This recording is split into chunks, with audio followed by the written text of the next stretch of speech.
kuongea mambo ya wizi. Mambo ya wizi, ng'ombe ikichukuliwa kuna utaratibu. Na utaratibu tuliweka. Tulipoweka na tunajua ukifika kwa mpaka hapo tunaitana wale wenzetu, tunawaonyesha nyayo na tunafuata ng'ombe kwa utaratibu mzuri. Niche jambo la chusi. Kama ng'ombe imeibiwa, tafadhali, kama ng'ombe imeibiwa, kulingana na ile desturi tuliweka mkataba, mbona ng'ombe haikuletwa? Lakini Mungu amefanya miujiza, ng'ombe imerudi.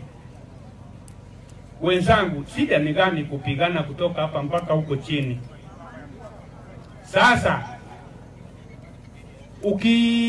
ukifuatilia mpaka pande ile kulikuwa kuna jambo lingine tofauti na ng'ombe, kulingana na mimi vile naona.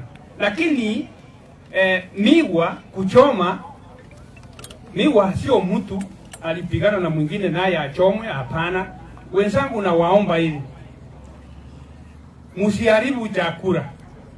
Ng'ombe kama imeibwa, tuachilie viongozi wale umewachagua wafuate hiyo ng'ombe mpaka irudi. Naomba viongozi wale tunachagulia nikiwa pamoja, tafadhalini tutafute ng'ombe na tutafute amani kwa njia ya amani. Kwa hivyo, kwa hayo machache, nashukuru serikali vile imeingia kwetu hapa, tusaidiane ili amani irudi. Kwa hayo machache, Mungu awabariki. Asanteni sana. Makofi kwa huyo mzee wa peace. Makofi. Asante sana. Basi tukiendelea hivyo wananchi, tutamkaribisha sasa kiongozi wetu mheshimiwa ambaye ni speaker wa Narok County Assembly, Mheshimiwa Ole Dikir. Karibu mheshimiwa.